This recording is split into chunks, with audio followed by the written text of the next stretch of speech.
He's like, my other skills include helping random women I know nothing about in the middle of the night, beating asses. Pining for engaged women. Engaged women. That was surprising. Every time he was like, I can't wait to kick their ass, I was like, God, maybe you're kind of hot.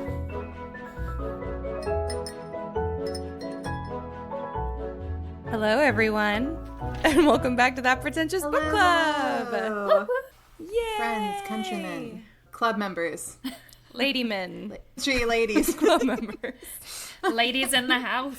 Country ladies. Asylum waifs. Ladies in the asylum. Ladies outside of this asylum. Everybody get in here. Evil counts. Let's all get in here. Except for that one guy that I work with. He's not invited because I really don't like him. Anyways, I was going to introduce Dr. Spoons Palermo, but you can call her Kendall Shaw, but I would rather you actually called her Dr. Spoons Palermo, so I don't really know what to say. Hi, howdy. Well, my thing with Dizzle and over there is Gino. Ni hao. Oh, look, she did it. I think that's a total of 3 times now. That's fantastic. Nice. I am Ash O'Rourke, but you can call me Wheezy. So apparently beige is my new color. Do you like how my whole background is the color of my sweater? Well, you have like a color. I thought you were color grading, you know? It's like you're doing Twilight, but it's all beige instead of all blue. Like yeah. But it's all beige. I'm a beige flag. You're just trying to contrast me in my bright orange. Yeah. Like look, we need to you tone can't it even down see me. Whoa. Now I'm gone completely. Like, what Where did happened? you go? Oh my god. I can't do that. Whoa. No oh my object gosh. permanence. That's a very Riley core of you. Oh my god. Anyways, Gino, let's start with how's your week, because Spoons and I went on a trip, and so I have a feeling that ours might overlap somewhat. So Spoons was like, actually, I was never going to talk about that again. I'm going to unlive that. Yeah, that was great. Right, yeah. Gosh, we really need to talk. Oh my god, no way. All right, so Yes, Gino. Oh, goodness. right, so Gino, how have you been? What's been going on? How are the birds? I was thinking earlier, I was like, what am I going to talk about today? And I was like, well, honestly, birds. The birds. But it's much better bird news than the last episode. That's what a relief.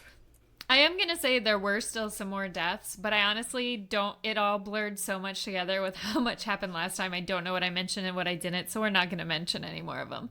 But I had baby ducklings born this week. Yes. 7 of them? Yeah, 7 of them. There's so much. I love the little slap, slap, slap of their little feet. Gosh. One of them is actually 2 of them are for sure Meatloaf's babies, because her eggs are different color than the other ones, so they're like a greenish, so I can tell they're hers. So they're being named Pumpkin Loaf and Spice Loaf, Meatloaf's babies. That's really and cute. then one of the other ducklings is Susan, and then other than that, they don't have names yet. You should name one of them Sean. Yeah. Sean? I think Sean is just a really good pet name. Brody was put in the mix. Brody and Sean, dude. That's really good too. They're like some SoCal guys, man. Like, yeah. Hang tight. Real. Oh my god, Hey, Sean. What's up, bro? Give me, dude. Like, One of my high school friends that I haven't seen in, I think, like 2 years, actually. She was over the other day, and I was like, I gotta feed the chickens and the ducks and stuff. And so she's like, well, I'll just follow you. And so she followed me around the yard. My routine, my morning and evening routine with the birds is about 30 minutes long. I get that. And so she was like, follow me around as I did this, and halfway through she goes, our lives are so different from each other.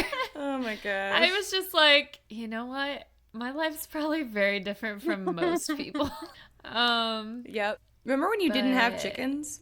I know. A photo came up. I was going to send it to you the other day of the first like store-bought little chicken coop I got for my first 6 chickens. It was like memory. And it was like the only thing in my yard with those 6 chickens. I was like, oh yeah, remember then when I didn't have, I think I have over 70 birds right now again, but most of them are like babies.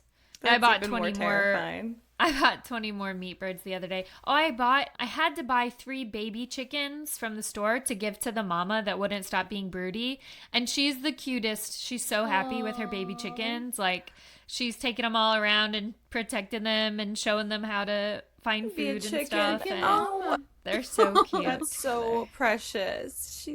What a good chicken she's mama. so good. I know. They're so good. And other than that, I've been running. Oh, okay. against my will, but also because I did it to myself. I know. I keep seeing your updates on social media that you're running, and every time I'm like, God, I'm glad I'm not her. Every time. But I used it to listen to this book, which I feel like I've been listening to my whole life, to be honest, and not like, oh, it resonates with me in the way of like, it never ended. 25 hours ago. I know. It was so long. I know. It is 25 hours, this audiobook. Oh my goodness. I was like, and we're just going to up the speed to 1.5. Yeah. And I was like, and we're just going to keep on bringing the speed up because this is by the end, I was at 1.8. But I think I base everything on, when we did Tiger's Curse, I had it on like 2.3 at the very end there because I still had. Oh my Lord. That's but crazy. I retained it, I say. That says something. Yeah. I've been trying to listen to my classics slower because they're harder for me to understand. So this time I was like, this really feels like a gamble. I might have no idea what this book is about. That's funny because for the longest time, I never understood how anyone could listen to books faster than just like one, what they're read at. It drives me crazy. I can't actually listen to things at one. Really, that's all I ever listened to. And then I listened to a book at like 1.5, and it was a scientific book. Like literally, it was about sharks. And I realized I could listen to anything that was not anything nonfiction at a fast speed. I could do 1.5 or 2, and I comprehend it. But if it's fiction, I like to like relish in the descriptions and the way people like talk and everything. So I don't like it going fast if it's fiction because I like to picture the scenes and everything. I can see that. To me, when they read at a normal pace, I don't know if it's because my brain goes faster or my mouth goes faster. But to me, it sounds like they're talking in slow motion. And it's just at one, but that's what it sounds like to me. So it drives me crazy. I'm like, you don't even sound like a person up by at least 0.2. And I'm like, okay, we're approaching like normal speeds. My like default for audiobooks is 1.3. I can't listen to it any slower than that or else I'm like, hurry it up. Like, okay, I get it. I feel like they always I know, you're like, let's slow. get there. But I'm going to try. I do too. Oh my God. The kitty cats are having, if you guys are watching this on YouTube, you can enjoy the cutest little kitty cats you've ever seen. They're menaces because they're either going to fight outside and try and get in or inside. So there might just be cat interruptions, everyone. I'm so sorry. Yeah. But at least they're cute. It's amazing. It's okay. It's worth it. Yeah. Juicy and Calcifer. Jucifer and Calcifer. Yeah, I know. Cute. They're both little demons is what it is. Fire demon and regular demon.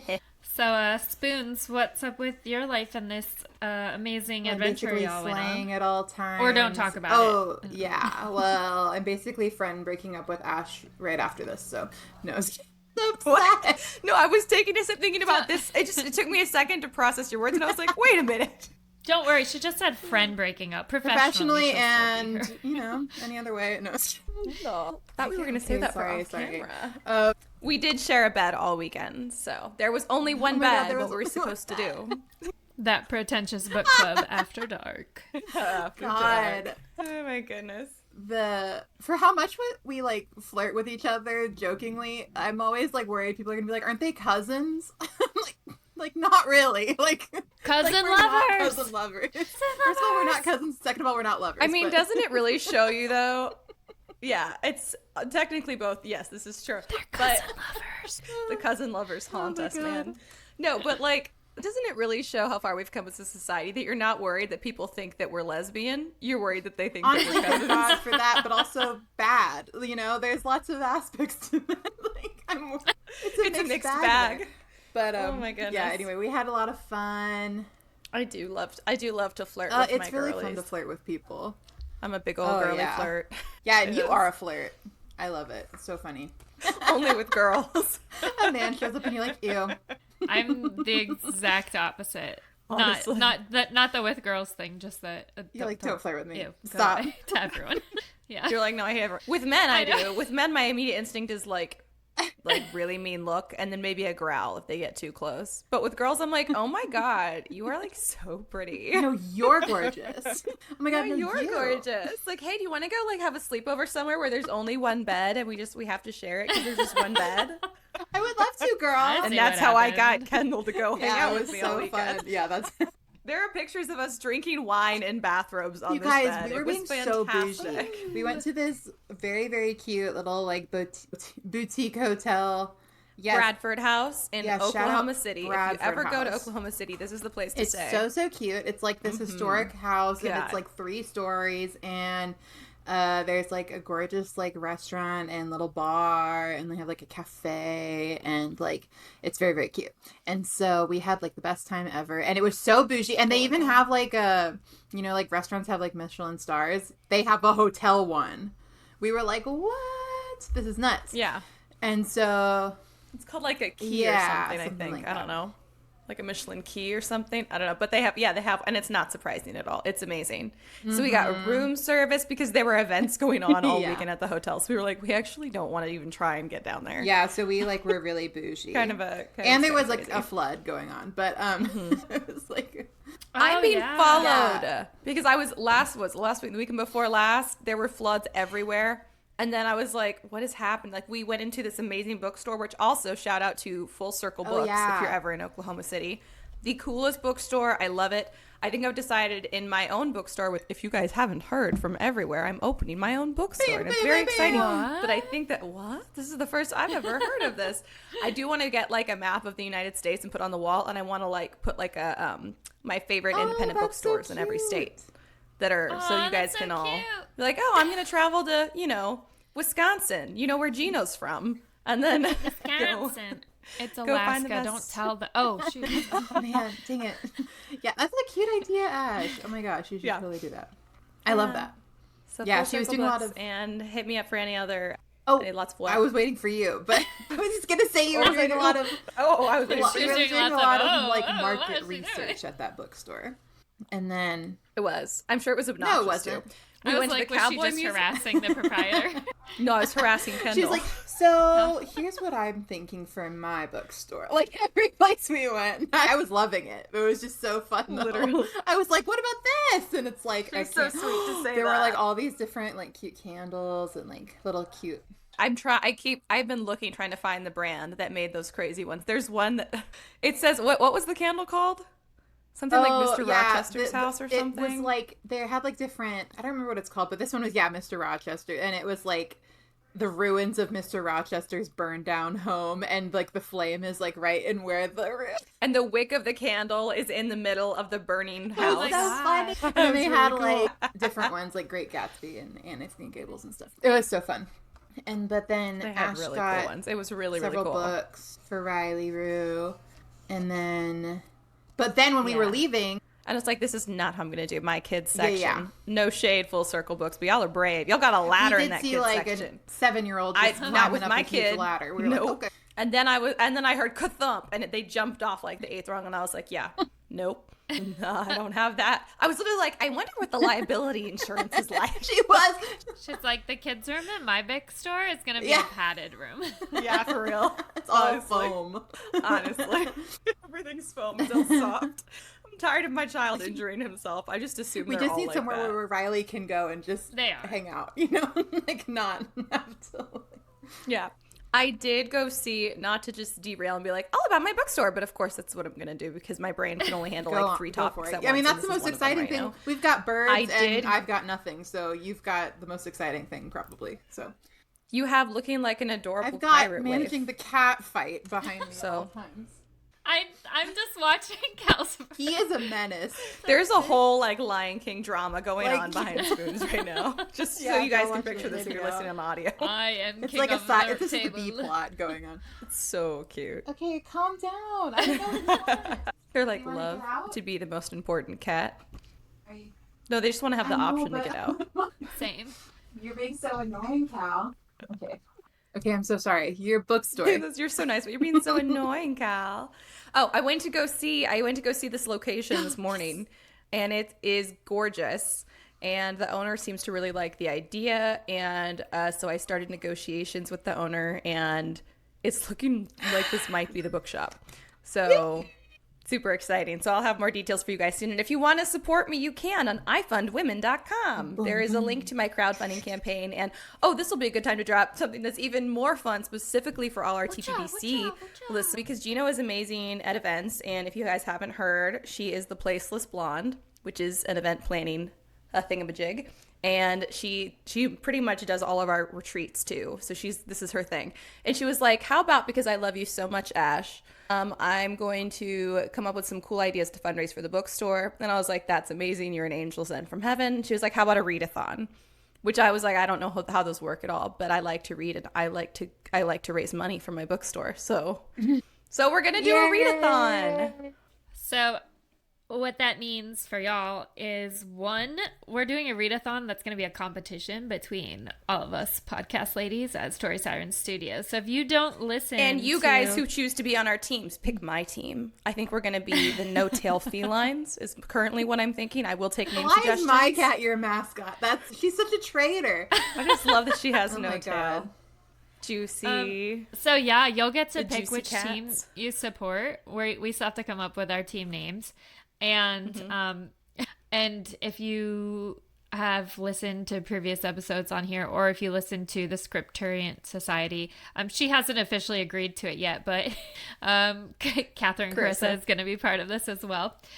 She's guested on this one as well. So yeah, y'all between the four of us, you get to pick a team, and we're going to have all sorts of fun stuff going on, and you're going to read, and one of us is going to win and be crowned the ultimate amazing one, and the rest of us are going to have to write some sort of poem to their praise or something that we're going to read out on the podcast. There is going to be trash talk. It's going to be 24/7 trash talk about the other team. So highly encouraged. We do not want we don't want good sports here. We want bad sports only. Bad sports only, okay? Yeah. And whichever team reads the most books wins. And all of the winners on the winning team will get something cool, and they might get an option to be put into a drawing for something even cooler. We're talking about other cool things so everyone can have fun and feel like they get something awesome out of it. It's going to be awesome. And you'll be supporting an independent bookstore. Wouldn't you like to do that? Stay tuned on our socials and website, and more details will be coming about that shortly, because we're going to start it on August 1st. So yeah, heck yeah, 2 weeks. And I guess because also this is promo corner, we also have a couple spots left for the fall writing retreat. So if you're thinking about it, we have a few spots left, and that's it. So would love to get it totally filled up to the tippy top. Oh yeah, and 20 minutes late, if you don't want to hear any of this, look to the skip notes. At this point, they don't know. I'm sorry. I feel like it's only the visit episode. It's your first episode. They're the ones I'm who sorry, are confused. but Everyone else, this, please, just be ready. So should we have had?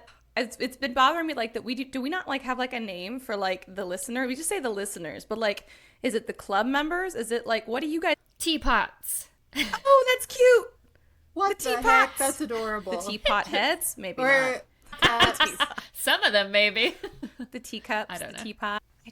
I don't know. What do you send us? Dear readers. The Pretentious just did you would call an army, just the Pretentious, and then it's just no. It's a capital P. The Pretentious, yeah, capital P, for the whole group. I love that. Oh my goodness. He just closed the door. The really sweet, patient and tolerable listeners. They could be dear listeners. Anyways, ideas. We'll take ideas. Dear listeners. Well, we do say that. Well, mostly you say that because you're cute. I married him. What does Jane say? Anyway, what year was Jane Eyre out? I just thought of that because I was thinking about this and I was like, are these contemporaries? Yes. Oh, yes. Wilkie Collins, the author of today's book, which we're discussing, The Woman in White today, in case anyone was wondering. What is The Woman in White, you may ask? Oh, well, you see, it's a classic. 26-hour It's very long. And it's very long. And who, you may ask, suggested that we read this book of the three of us? It's me. It was this one. Oh, Levi. It was Spoons. Well, of course it was me. Yeah, it was Spoons. I'll explain during first of impressions, course. I guess. I'll explain. That's okay, because I have things to say. I also do. It was really long, but it was good. And also, so just for context, mine is 671 pages long. Shoot. Good God. My copy. That's a lot. Dang. I'm glad we did this before the readathon because I would have gotten exactly one book in the month of August. I know. Yeah, maybe the goal is... Maybe for the readathon, I'm just gonna do like a Hank Cow Dog binge. I already told Wheezy I was reading Rainbow Fish. Mm-hmm. Sounds good to me. Oh my God. If it counts, my son sleeps like me. I don't know if y'all can see. His mouth is wide open to catch all the spiders and flies. Spider's building a web currently in that mouth. Yeah, currently. Oh, God. I'm going to interrupt your train of thought about the book to talk about our drink since we introduced the book. This milk here that mine is prettier. It's less pretty now. Mine's looking milkier now, but it wasn't. Mine had like it was like a sort of dark amber with like a little like foam line of white on top. Mine just straight up looks like milk, and I don't Yours drink does look milk. like milk. Well, it's because you also followed the recipe exactly, and I did my thing where I like sort of followed the recipe. Shocking. Don't you love this thing that we do where I actually don't do it? Don't follow the rules any week. Oh, Lord. Levi just knocked over a glass of water onto everything. Levi. I'm hoping it was water. Levi. So you thought your cats were going to be the chaotic ones. They're both just standing outside the door waiting to be let in. Like, no, you've ruined it. But this drink is called the White Lady, and it is gin, triple sec, or orange liqueur, lemon juice, and egg white. And I've been so terrified of it because of the egg white. And I don't know why, but I am. And I haven't drank it yet. And also, one more random side comment. If you watch this on YouTube instead of just listening to it, I have realized that I make weird faces the whole time. Anytime I catch myself in, like, the video, I'm just like... Oh my gosh. So, yeah. But... It'll really humble you. I realize one of my eyes opens way bigger than the other one. So that's really fun. You'll catch it now if you look, I'm sure, if you haven't already noticed. But yeah, my drink is, I actually followed everything except I did not have orange liqueur or triple sec, so I used currant liqueur, black currant liqueur, because I thought the black currant made it kind of mysterious and dark, and also currants are like a more like English fruit, and I love currants. It's pretty decent. I'll say it has like a kind of like raisinish taste, which is not my usual like. Interesting. I'm not a raisin fan, but it's weird. Okay, I'm going for it. Yeah, yours is probably better because the orange. You don't look like you can't taste the egg white. Egg whites don't have flavor. That's how she She's looks like, every time she tries a drink. Well, it doesn't have grenadine in it, so she probably hates it. That's exactly the issue. You're so correct. Something's really strong in it. Although I did spill the triple sec, so it might be that. Maybe it's that. Something's really strong. I don't know. I wouldn't drink it again. I'd give it like one pinky no. up. If that. I would drink mine again. Maybe it's the currant. I don't know. I would totally drink mine again. Yeah. Also, like you guys don't get to see because it's been sitting for a minute, so the egg whites have been like filtering down. But it really was for like a good like 30 minutes, like a really pretty like defined layer of like fluffy egg whites, and then like the kind of like dark. I took pictures, so I'll post pictures of what it looked like. But it looks pretty. So maybe do Ash's recipe, little teacups, if you feel like. Little teacups. Oh, that's so freaking cute. All you little teacups out there. Oh, does that make us like the mama teapots? Like in Beauty and the Beast? I'll be a teapot. Oh my god. Yeah. Cute. I'm a little teapot. So yeah, back to Wilkie Collins. Let's I have thoughts on him too. Should we do first impressions? I guess. Yeah. Oh, okay. Yeah. Should I go first? Go ahead. My first impression. Go ahead. I'm the main character here, obviously. Is I thought, wow, cool. I love like a ghostly woman in white, sort of like spooky vibe, and that was my first impression. Pretty much immediately followed by, holy F, that's a really big book, and that was it. Yeah, my first impression was. You were like, do you want to be involved in this? Because it's a classic and I usually skip those. And I was like, yeah. And then I went onto my library app and it was like, here's the audiobook. It's 26 hours. And I went, fudge. What did I do? Oh, dang it. I already committed. Oh, my goodness. Oh. I did literally think about texting back and be like, I'm actually. good. Actually, on second thought, I looked at this and no, because you guys are insane. And we're also sort of doubling up on recording based on like what we've been doing, because we're recording again next week. So I have a whole other book. It's just like the olden days. And I'm excited about it, and I think it's going to feel easier. But yeah, when we used to do a whole we used to sometimes do one like this big and then another one this big. We did that for a long for 2 time. weeks straight. It was crazy. Yeah, it was consistent. Yeah, I don't know. Y'all were crazy. I don't know. Our young and crazy days. I don't know. Yeah. When we were young and crazy. Well, my first impression was similar Little whippersnappers. in that I had seen it in specifically half-price books, but also Barnes & Noble or wherever, like for years and years, and always been like, ooh, I kind of want to see what that's about. Soon you'll see it in my bookstore. The Story Emporium. But I was always like, that looks kind of cool. Like, maybe I'll read that. And then I never did, obviously. But then when you were like, pick a classic, Kendall, I was really like, nice. Okay, I know one, because I don't know that I'll read it on my own, but I always like wanted to read it. So that's why. But I also always thought, ooh, spooky. Maybe it'll be interesting. So is that how you pick classics for us? You're like, I don't want to actually read it by myself, but maybe someone else goes on this journey with because me. sometimes But it's not good enough that I'll read on my own. You read it, and I'm on my third read, So it's either that or that's true. That is so true. But you're either extremely confident about it, or you're like, this could be fun. I don't know anything about it. So it wasn't as spooky as I thought it was going to be. Well, you got the really pretty cover, and I got mine off Thrift Books, which I do love, but it's always like hit or miss with like, is there going to be a cool cover or not? And I got a cover that's not like really cringe, but it's not like really normal. Cool. Yeah, your cover is much better than any I saw. This is the one from Half Price that always caught my eye. Pretty. I was like, ooh, I want that one.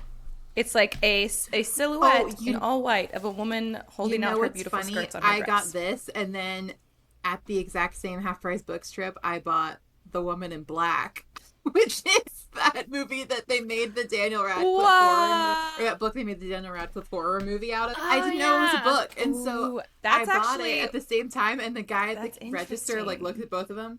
Have you read it? Next for me. Well, after our other book, he looked at both of them and was like, "Just doing the whole set, huh?" I was like, "Yeah, yeah, I am. Thank you." That is so funny. I'm convinced that like bookstore employees are either like the most like well-spoken bunch you'll ever meet, or they are so awkward they can't hold a conversation with you, and they don't really have any interest in trying. And I've never met someone who's in the middle. True. It's like aggressively one or the other. I forgot that that was part of my first impression when you're like the woman in white. I thought of the woman in black because that's actually like one of the only horror movies I actually like. So creepy. That was one of the first ones I ever actually wanted to see, and I still haven't seen it. But I always really liked when the vibe. I saw it in high school in the movie theater.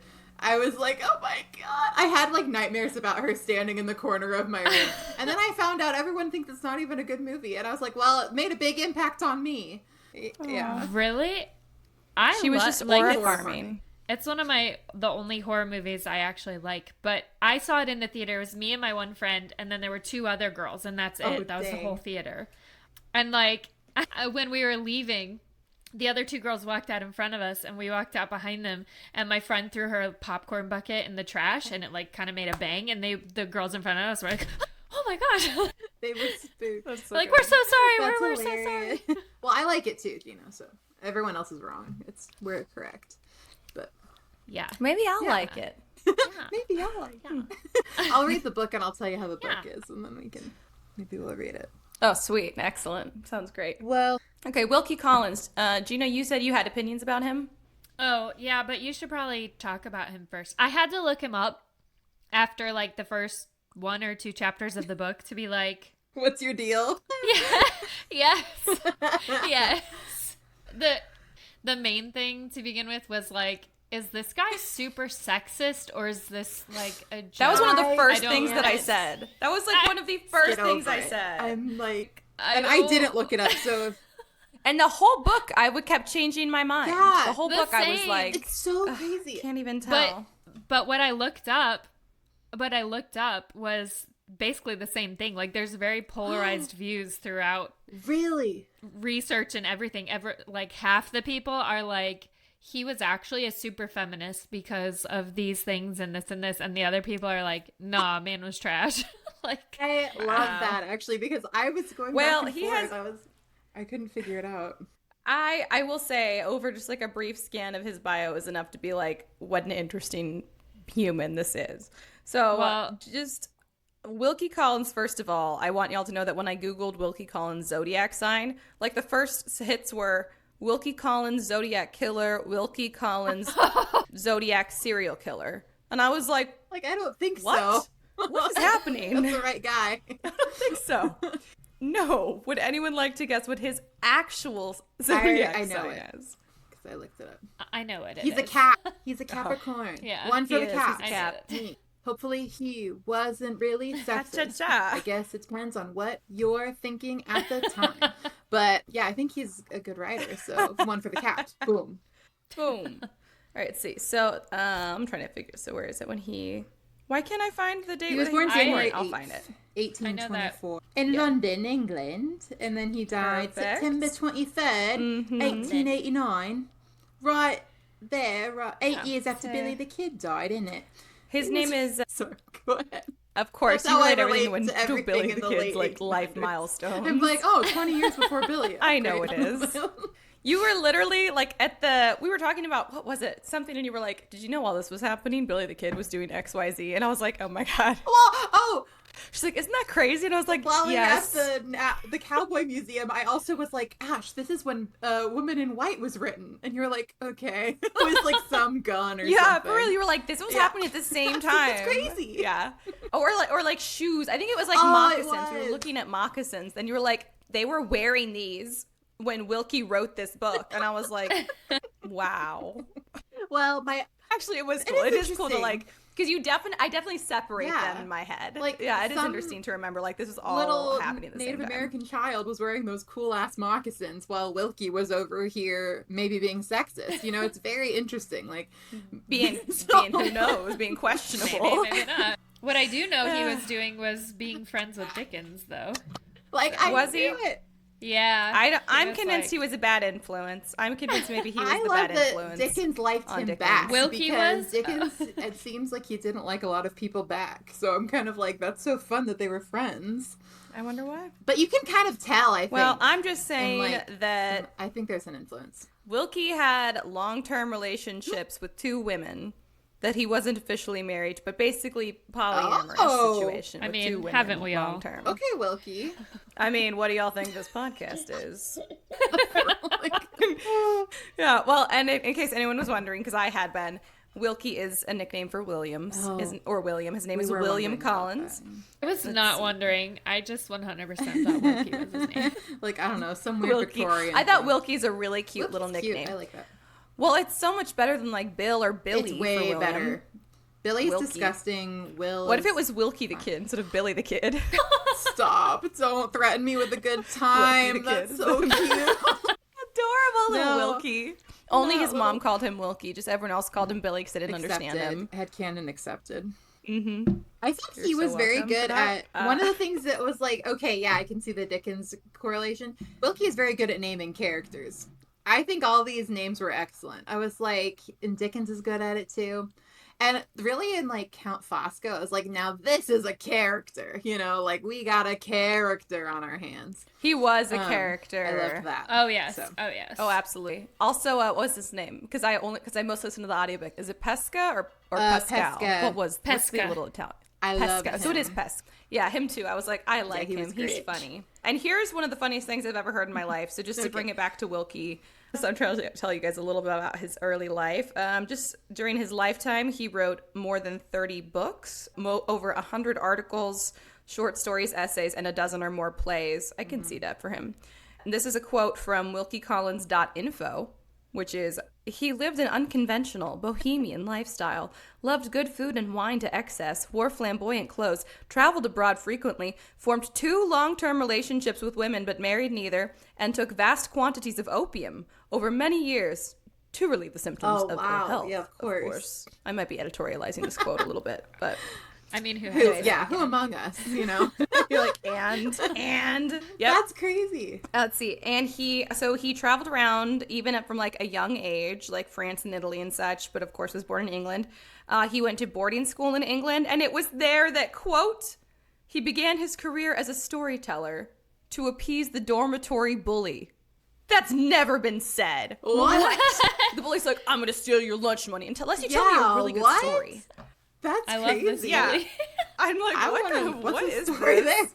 Later he recalled, I don't know, apparently this is Wilkie's quote about it, it was this brute who first awakened in me, his poor little victim, a power of which but for him I might never have been aware. I don't know. I don't think Wilkie and I would have been friends. You know, like, just beat him up. I mean, as soon as I knew he was friends with Dickens, I was like, yeah, Wheezy's not gonna. Sure enough. And I didn't even know. But yeah, you're right. I wouldn't like either of them. Exactly. I already didn't like him, but it just makes sense. Just all the pieces fit together. So he was a very tiny little dude. He was only 5 feet 6 inches tall, but with quote, disproportionately large head and shoulders and very small hands and feet. Wilkie. He's just a funny, cute little boy. And he had glasses. He's just a cute little nerdy boy. Just a cute little goober. And apparently still doing really well with the women. I mean, well, you know, he has his little stories to appease them. Well, when you really get to telling stories, yeah, you can fend off bullies, attract women. I mean, never let somebody underestimate the power of storytelling, of delusions. Yeah, he was deluding so hard. Let's see. Oh, so hard. In 1841, he left school and was apprenticed to the tea merchants, or to tea merchants whose names I don't want to pronounce. God, he's so dramatic. The place was in the Strand, and he referred to working for them as, quote, the prison on the Strand. I mean, come on. Wilkie, there are literal actual workhouses going on right now, okay? You can deal with it. Yeah, exactly. What the heck? Anyways, he's actually most well known for The Moonstone, which is a novel that came out in 1868 and is considered like one of the first detective novels. But The Woman in White is another one that he's well known for. And I also felt like this kind of had like detective novel vibes. Yeah, I was seeing that. He also wrote No Name and Armadale, but I did see The Moonstone on shelves a lot when I was looking for a physical copy of this one. I had to go to like 2 half prices. I was like, oh, maybe I'll read The Moonstone. Yeah, I was seeing... This is interesting. So according to Wilkie... Go ahead. Can you hear him? Yeah, Levi. Levi. Hi, baby. Losing his mind. This is pretty fun about this book specifically. So supposedly how in the novel that we're about to discuss, the character Walter Hartwright, sort of the main character, meets this mysterious woman in white, is said to have been inspired by a real life meeting that Wilkie had when he was strolling home in 1858, him and his brother, and they ran into this painter woman whose name I can't pronounce. And basically, they said that, quote, they were accosted by a woman dressed in flowing white robes escaping from a villa in Regent's Park where she had been kept prisoner under mesmeric influence. What? The real-life woman in white was Carolyn Graves, who probably met Wilkie that spring. She was a widow originally from Gloucester. I don't know if I said that correctly. And had a young daughter named Harriet Elizabeth, usually known as Carrie. Carolyn and Wilkie never married but lived together for the better part of 30 years. That had then That's weird. Like, what? But also this makes sense to me that I thought he was kind of in love with, spoiler, I feel like he's kind of in love with both sisters. Oh, yeah. In 1864, Wilkie met the other woman in his life, Martha Rudd, near her home in Winterton, where she may have come to work as a maid in his mother's house. Let's see. Ooh, gross. Wilkie had turned 40 while Martha was just 19. That's like Sir Percy stuff.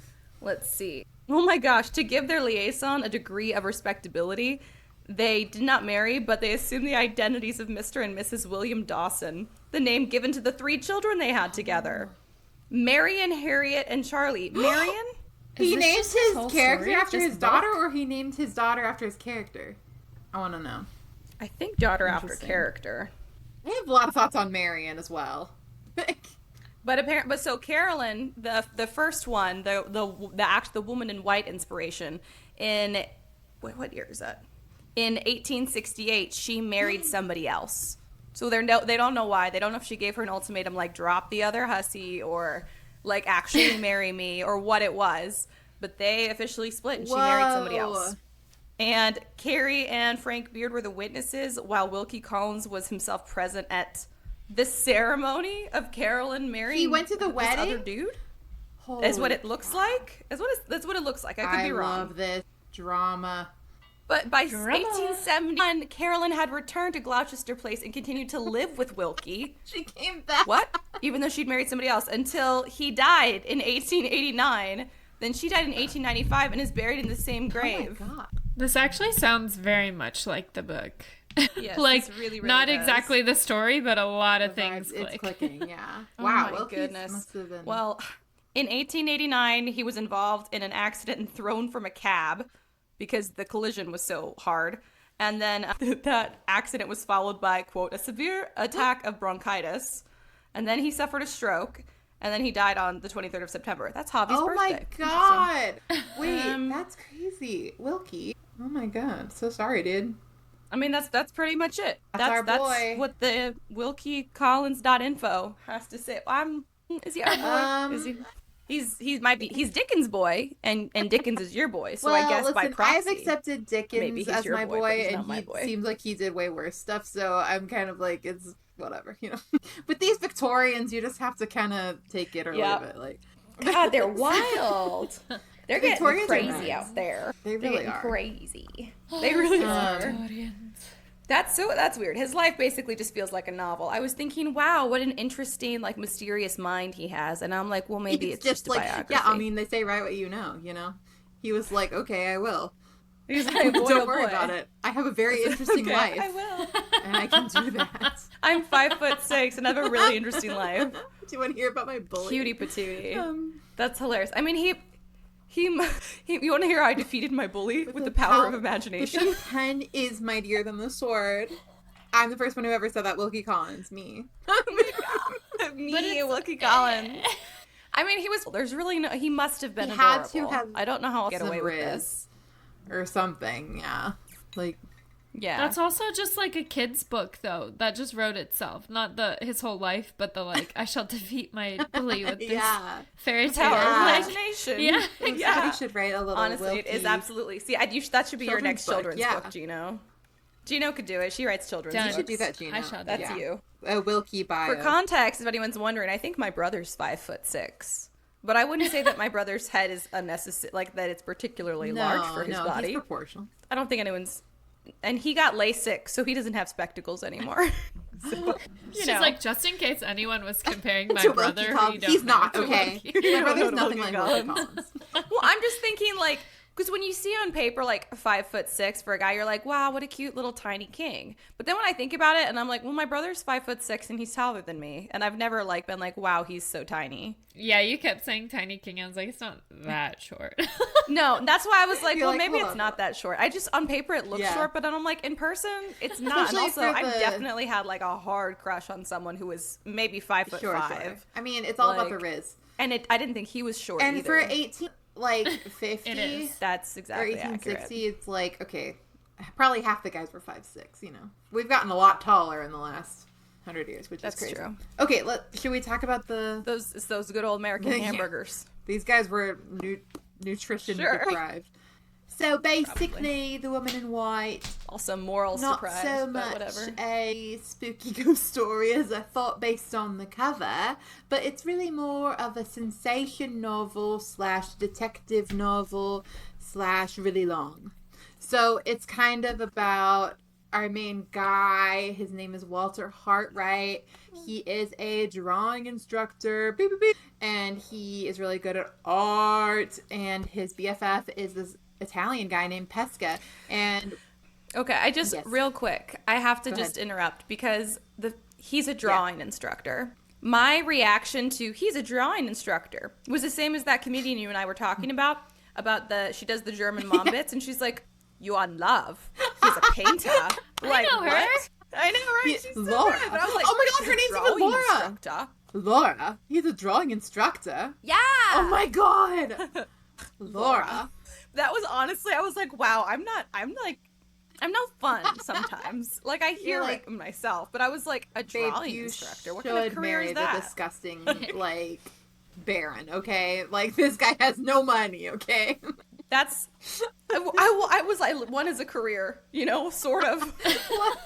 No, he was also horrible. I was just like stay away from both of them.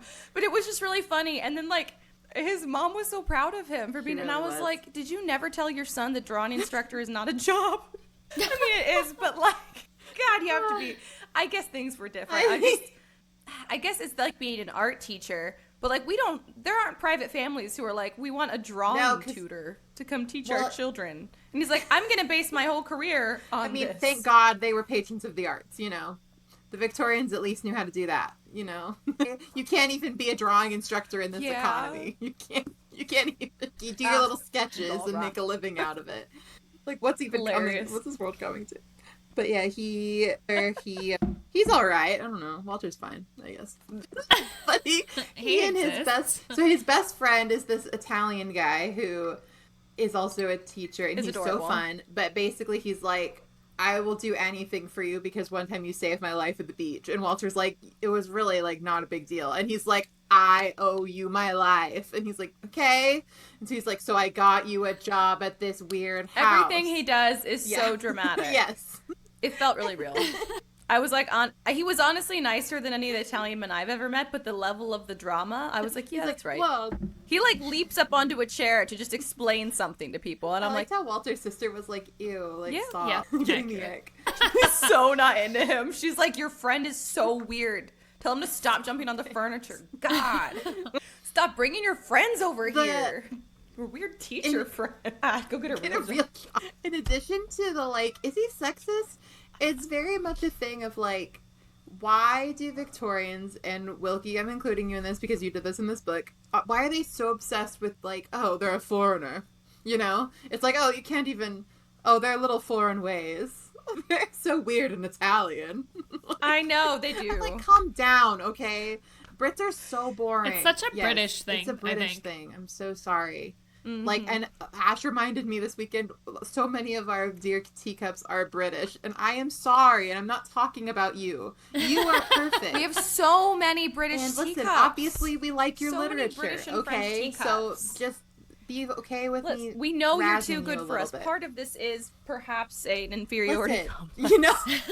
Except for the people that Spoons genuinely hates. I love all the British teacups. I question Wilkie's xenophobia, perhaps, but I feel like maybe he was normal about it, but he was writing to an audience that was like foreign, so he had to be like, no, but they're nice, that's kind of what it felt. Yeah, and his bio did say like he traveled quite a bit in his youth. Like he traveled, I mean, I guess it said he traveled his whole life, but even started in his youth, so he probably wasn't that xenophobic because he traveled so much, particularly to like Italy and France. But that's so much of this book. You're like, which side are you on? Like, half of his characters are like, oh, foreigners, and then the other half are like, and they're like, women can't think. And then he's like, this woman is so competent. And then she's like, I'm just a woman. And you're like, Wilkie, you're all over the map, bud.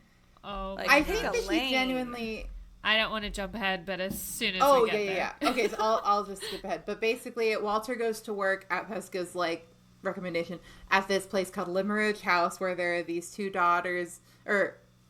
like young ladies who are like in need of a drawing instructor, and he gets there and he's like, this is great, and then he meets one of the ladies and he's like, ooh, what that hot bod do, from across the room, and then she's got a rockin' he's like, oh, she's hot, and then she gets closer and he's like, aw, she's ugly, and that's exactly right.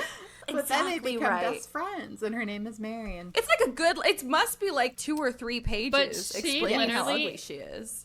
I cannot get this scene out of my head because she literally walks up and she's like, oh, you're the new drawing instructor. It's so nice that you're here because it's just been us a house of women, and you know how women are. We just fight amongst ourselves if we're together because women are horrible, and, women can't do this and women can't do that, and I hate women myself, if I didn't have the tragedy of having to be a woman, like... I was like the pick-me energy girl. But then her character isn't, of course. It was so crazy. And then the main character, Walter Hartwright's like, wow, she's pretty harsh upon women. And you're like, Wilkie, you're ready. No! I was like, Yeah, that's when I had to look it up. Okay, what is happening? And it's so... I think I wrote down the exact quote, but I might not. Oh no, it's just I agree to completely. I was Mary throughout the book, she'll just like repeatedly say she's like the Hermione of this book. She's the one who keeps everybody like on track and makes things happen. But she's just constantly like, God, I wish I wasn't a woman. I'm so dumb. And that you're like, you're the most competent person in the book. You're the most competent person in this book. This is a joke, right? Okay, I have 2 quotes that I want to share real quick just to show the juxtaposition of the way women are written in this book, because... Yes. Oh, wait, no. Oh, never mind. These aren't juxtaposing. They're just 2 quotes about that the women say, though. But, yeah, that first, like, interaction with her was so insane. She was like, oh, I absolutely am appalled that I have to be a woman, but I am. I was like, girl... And it just sets the tone. Because she really is like, well, it's weird. All my weaknesses are because I'm a woman, of course. And I'm like, girl, like, you don't have to say that to him. This man. Frankly, I don't see any weaknesses. I don't think she has any. She is literally the coolest person. She's like, just so you know, we're on the same page. You hate women. She is. She doesn't have any flaws. Also, like, women fight amongst ourselves. I'm like, I don't believe you've ever fought. No. Ever. With your, half sister. I know, they yeah. Like yeah, they for sure. Adore each other. But, women. Like, oh, of course, Mr. Hartwright, you must know. Women are so weak-minded. But that's why I must overcome it. And I was like... And of course, I have not the good fortune to be beautiful. And you're like, shut up. Okay, he might have been thinking that, but you don't need to validate it, okay? What? Like, you're gorgeous in my eyes, Marion. Yeah, come on, rude. So we one of the first things that I said about this book when I started reading it was, man... The way that people used to just, like, state as if it was an objective fact. Oh, that person is ugly. Just, like, as it's a fact. And this ugly fat person, and it's just objective. And you're like... What? I don't think that's... You can't describe it for you. And they're like, so, because of her ugliness... Due to her natural unattractiveness. Like, what? Yes. It's gonna be awkward when you read my chapters, but You're like, and Ash's character is very ugly. Oh, I can't wait. Oh my goodness. But yeah, so they meet, and I'm immediately like, what is going on here? And then we meet Marion's half-sister, Laura, who immediately, Walter's like, I'm in love. Laura. He's like clutching his heart and like dying, swooning. He's like fainting in the drawing room, She's so beautiful and waifish and good at playing Mozart on the pianoforte, and she's very lovely and sweet. She's and the thing about Laura is, exactly, she's completely I'm just saying fine. Marion has way more going for her. I have nothing against Laura. There's nothing wrong with her. A lovely girl. Does Laura have... Lovely girl. I would say no. Probably, I'm leaning towards no on that one with Laura, but I'm also leaning towards no. I don't want her any harm, and so that's Laura, and Walter is just so into Laura, and it really is. While he's so into and then also Gino's least favorite character as well as mine, their stupid ass uncle who Miss Frederick Fairley. Okay, their last name is Fairley, Laura Fairley, and I think it is the cutest last name of all time, Fairlie. I'm like, are you kidding me? That's adorable. Makes them sound like little Faye. But, that's cute. In my audiobook, they pronounced it Farley the whole time, so I didn't even realize it was spelled like that. Yeah. Frederick Fairley, Laura Fairley. Fairley, that's cute. So their uncle sucks. He's the worst guy of all time. Mesquite Fairley. Oh, that's just Mesquite Fairley gosh. over there. I can't... Mesquite. I decided Mesquite's a cute name for a girl. If anyone's like, I'm trying to think of a nickname for Mesquite. Oh, little Messy Fairley. That's cute. I like messy. Come on over here, adorable. Messy. Nobody take it. TM. It's mine. Nobody take it. You have to give it to me because Phil likes Turbo and Ruggy. Turbo. Okay, if it comes down to Turbo and Ruggy, I'll give you Mesquite. If that's what it really comes down to, you can have Mesquite. Under those circumstances and those circumstances. Oh my God. I think he did offer up Bert the other day. That's pretty hate that bad. more than Turbo. Pretty bad. Turbo's better. Yeah. Anyways, Turbo's way It's the better. fatties. So basically he sucks. Fatties. But then, so basically, blah, blah, blah. Walter's here for a while. He and Marion become good friends. Oh, no. I forgot. The woman in white. I totally forgot about the woman in white. The titular role. Before he even makes it to the house, he is walking there, and it's like nighttime. And this woman, I can't believe we forgot this. this woman appears behind him and is like all in white. And he's like, ah! And she's like, hello. And he's like, oh my God. And basically she's immediately like, I'm not doing anything wrong. And he's like, okay. Like, she's like, are you rich? Are you a baron? Are you a baron? She's like, tell me the names of all the barons you know. Yeah. Right now. Like, do you always begin conversations this way? It's like, I mean, I know a few. And she's like, because you're rich? And he's like, because I teach rich people how to draw pictures. And she's like, tell me everyone you know. Now. And he's like, okay.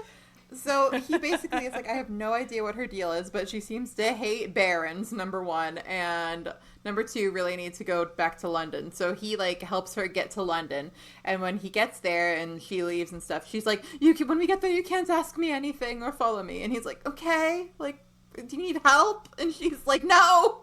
And he's like, okay. So they get back to London, and she leaves, and he's like, okay, I don't even know. And then he finds out, oh, this woman has escaped from the asylum. And I just helped her escape. And I don't really know what the deal is. But he's like, okay, that was crazy. And that's all he knows about that. Yeah, but he's like, I'm just going to choose to believe that hopefully she was wrongfully put in the asylum and I did a good thing. She seemed okay to me. I don't know. Yeah, that feels safe. He's like, I'm sure it's fine. Yeah. But that also made me think, like, so he isn't sexist? Because I feel like the more sexist thing would just be to assume if she was in an asylum and a woman for a reason. I feel like I don't know. He's keeps you on your toes. That one. It's for plot reasons, and also like that's true. I do feel like Walter is fully like, and Wilkie, and by extension, I guess, are fully like, yeah, these women are extremely like Wilkie filled the book with very like different women. Like, they're not all just, like, a stock character of a woman. You know, they're all very different, very capable, very interesting, have, like, like, rich pasts. And yet... Well, he clearly had an appreciation like, clearly for the there's ladies. some level of, like, oh, women are cool. Like, he wouldn't have... Marion has fully almost, like, half this book. He's like, women are individuals, but they are still women. But they can't get over their weak natures. I'm so sorry. Which made me be like, are you doing some kind of commentary, or is this like really just, are you speaking to the time? The whole time it was like, are you making a point? Yes, that's exactly it. And I'm also just like trying to envision being like an 1860 audience and like what is going on culturally. Like, is even just having very capable women kind of cool, or is like he had to include, well, there are women, but they're cool. You know what I mean? I'm like, what is going on? And then I mean, they're like Marion especially. She's like almost as she's like as much detective as he is. He's a better for a lot of detective the book. than he is. I would think that'd be really cool as a love girl. her. I think it might be something like he's kind of in the middle. Like, he was sexist, but unlike a lot of men at the time, he did see women as individuals. So maybe in that way, he wasn't as sexist. I think that's probably kind of where I'm landing too, where he's like sexist in the terms of like almost everyone was sexist in 1860, where it's just like of the time. But from his personal point of view, he's like, but I mean, why couldn't a woman do this part of the story? Like, he doesn't have that kind of hang up with it. Which, as long as she doesn't do any manual labor, and as long as she gets sick if her hair is wet, then we're being true to reality. And I'm Everybody like, knows women can't get their hair wet. I guess that's fine. Whatever. And I'm like, well, you're doing better than your counterparts, but it's just the bar is so low. Like, he's not going to be Charlotte Bronte, he doesn't have the lived experience, but it's okay. No. But then, so anyway, he meets the woman in white. Then they back of the barn. Do you see the door's open? Sorry. God, these freaking cats. He is... Now they're fighting again. Get her, Calcifer. They're so cute. Hello. Yeah. What are you doing? I love his little tummy. They're so I just want to take a little bite out of it. Just the little tummy. I will eat the cat. He's leaving. Okay.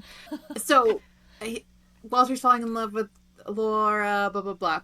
Then also at the same time, Marion and Walter are like doing detective partner stuff where they're like, let's discover who the woman in white really is and all of this. And they're like really like being partners in crime. And I'm like, this is so slay. Like, what was going on? Especially at the beginning, I was like, Walter, you need to be in love with Marion instead. This is She's so cool. Yes, I really wanted him to be in love with Marion. And then later I was like, whatever, you're too boring to be in love with Marion. She's too good for you. I don't think he's good enough for Marion. Yeah. He's not. That's exactly what I came to. At first I was just like, well, he's wrong. Maybe he'll change his mind. And then it really quickly became no, he's not good enough. But whatever, she's too good. I'm glad that they're all friends, though. I do think it's cute that they stayed good friends. Like, they immediately were like, we kind of get each other, right? Like, let's go hang out, you know? So I liked that.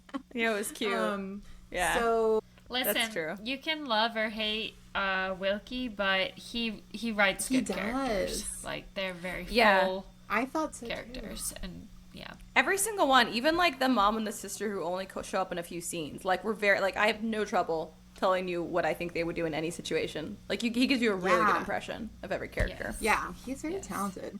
I immediately was like, I am interested in this. Like even at the beginning, I was like, oh, this is daunting. It's like 25 hours. But when I started listening, I was like, ooh. And then I also was reading some of it in the book, and I was like, I do want to know what's going on.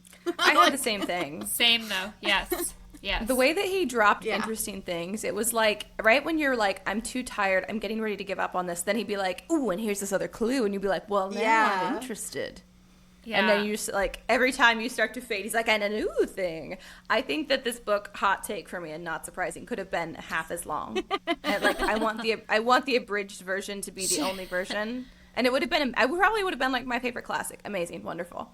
But it was so long. And the last two books, Ella and the other Cinderella story, you were like, they need to double in length. You're like, this one could. Yeah, the only times I've ever said that was for those books. I don't think I've ever said that. I'm always like, cut. I've never said that. You just want more Cinderella, is what you want. So strange. Maybe. You know what? The Woman in White was Cinderella. And some glass She should have left the shoe behind in that carriage. Obvious. Exactly. On, God, Wilkie. But basically, since now we're 10 minutes in now, Walter falls in love with Laura. We still have 3 I know. hours I'm like, how are we going to do this? Oh, Marion is like, hey, I know you're in love with Laura, but she's engaged. And he's like, what? And she's like, oh, sorry, dude. And he's like, oh my God. And she's like, so it's probably best if you leave. And I was like, whoa, that's crazy. And yeah, like, and she's like, because Laura's in love with you too. And it's like, what? So Laura and Walter kind of are like star-crossed lovers because she's been engaged to this guy named Percival Glyde. And it was like arranged by her dad before he died. Ugh. And she's like, well, I already said I would marry him, so. Yeah. AKA Percival the prick. Percival sucks. But she's like, I shall be true to my word. Yes. So. My family and my word and my worthiness as a woman. And he comes and, like, Walter leaves, Percy comes and sees her, and he gives a decent enough impression. He's, like, on his, like, really good behavior. And then pretty much as soon as they get married, we find out he's basically like, LOL, sucks to be you. It was all an act, and I'm using you for your money, and you can't do anything about it. Like, pretty much just, like, right up front. Yeah, he's very, like, you're in it now, girl. And I was so mad before they got married when she was like, listen, I'm in love with someone else. I'm just going to be honest with you. Like, if you want to break off the engagement because of that, that's totally cool with me. And he was like, actually, I'm going to marry you even harder. And I was like, you dick. I was so mad at him. I know, because he's like, now someone else can't get you. He sucks so bad. And the woman in white who escaped from the asylum, she sent a letter trying to basically, when she heard that Laura Fairley was going to marry Percy, she sent a letter to try and be like, he's a bad dude, don't do it. But she was sent it anonymously because she obviously doesn't want anyone to know she's out of the asylum. She just want to be caught and sent back. And so that was the whole thing too. So it's like this ongoing, thing they're trying to who is this woman and how was she connected to the Fairley? What does she know about Percy? Exactly. Yeah. What does she know about Percy? Stuff, and it's crazy. And she has like this connection with the Fairley's mom, or like with Laura's mom, and all this. And so they're kind of trying to figure her deal out. And her name is Anne Catherick. And she looks a lot like Laura. Yeah, they're like shockingly similar looking, but Anne looks worse. Is basically what Walter is saying at all time. Essentially, I mean, she's like Laura, but yeah, like for poor thing. Yeah. So, like, malnourished and exhausted and mistreated. She might have the insane waves like we do, but she's got the asylum wave. She's got the waif waves. Aesthetic. Yeah. Good God. Imagine being my gosh, maybe that's my style. Apesie's asylum. That's my style. Listen, I'm working. Silent waves. I'm working on a new style, so maybe that'll be it. So Walter leaves, and then the narrative gets brought up by the lawyer, who is basically all his deal is like, oh, this guy sucks, because Percival is like, I'm going to make it so that when Laura dies, I get all the money. And he's like, what? And he's like, well, I'm going to do it anyway, because I'm a bad person. Yeah. And the lawyer's like, okay, like, I don't like that. And he's like, well, nothing you can do. And then, so there's all that, and then also, then it gets shifted to... I kind of loved the lawyer's conversation with the lawyer. He was like, this is the money you'll get. And the lawyer's like, no, we want all the money. He's like, but no, that's not a thing. And he's like, but no, it is. And he's like, well, I don't know what to do at this point. I already told you this is bad, and you still want to do it. Like, where'd you go from here? Don't. And then the narrative gets picked up by Marion. Gosh. And this is like Laura and Percy are married, and then Marion is coming to live with them at this other house, and she gets there and is immediately like, the vibes are rancid in here. Everyone is weird. Dogs are getting shot randomly. Like, I am just... Oh my gosh, yeah. The first thing she does when she gets there is, like, tend to this wounded dog who got shot.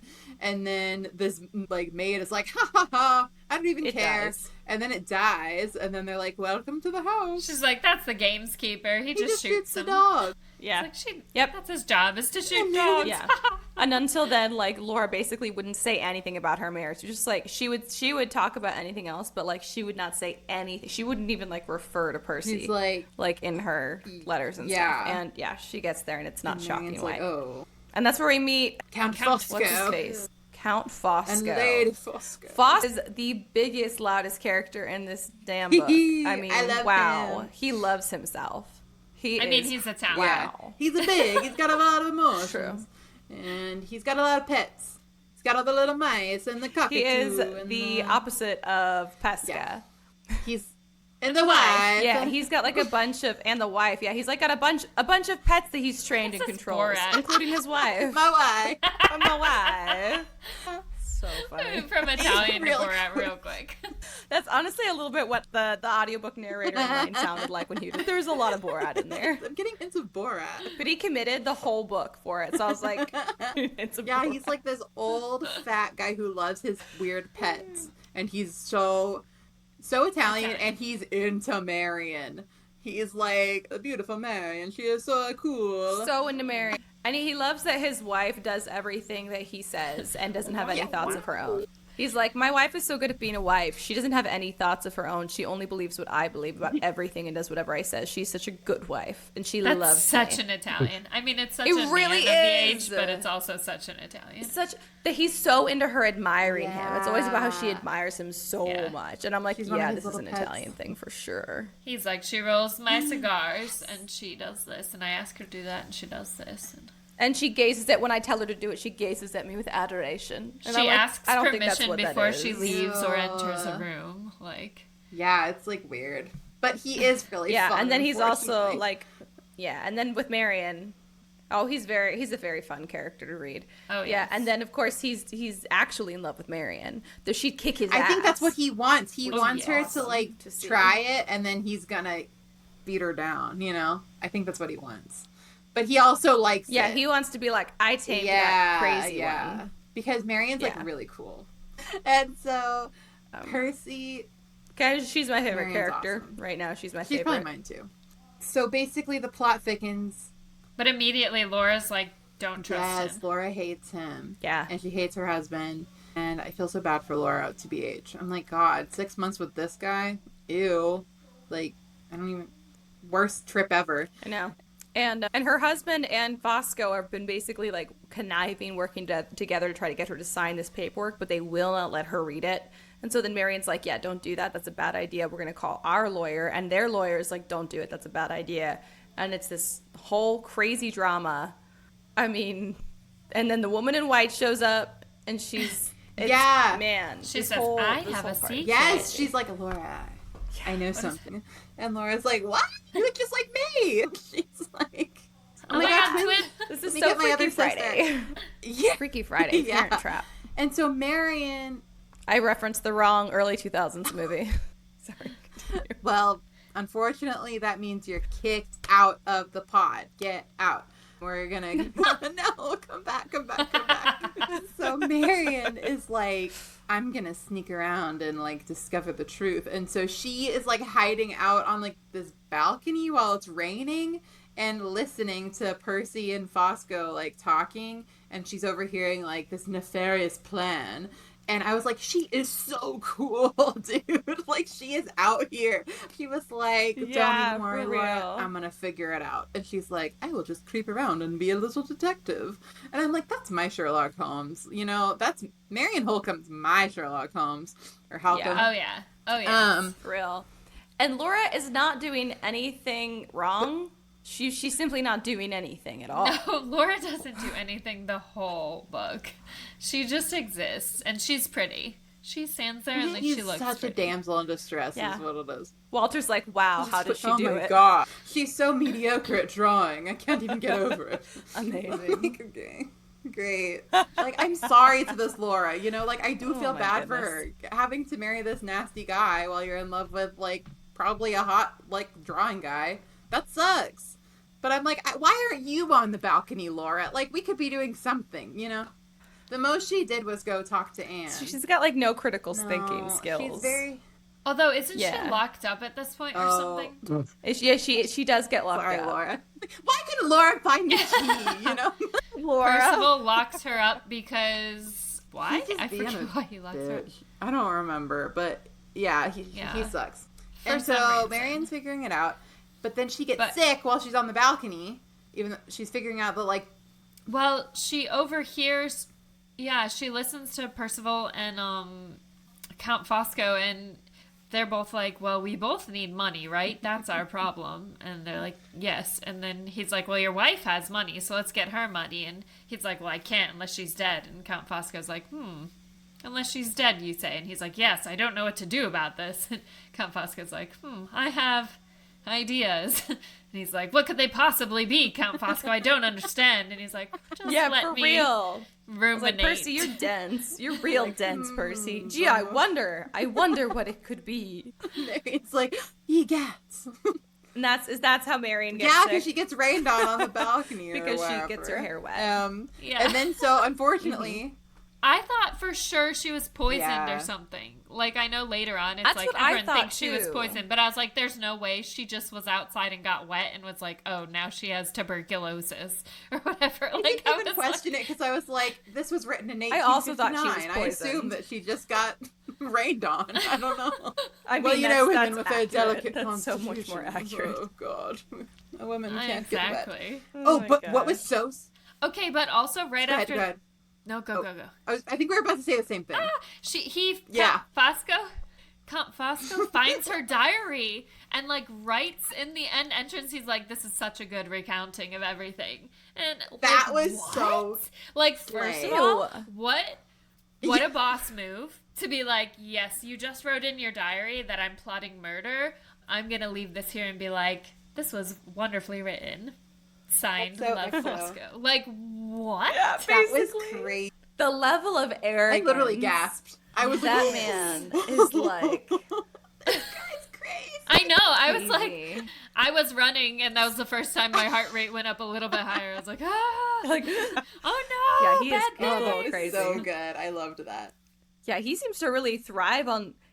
He seems to thrive on the evil of it a little bit. Like, Percy's just a selfish brat. But he seems to, like, thrive on being evil. Exactly. Oh, yeah, for sure. So interesting. My God. He's like, you have found the truth, beautiful Marion. Oh, wait, now he's French. Sorry.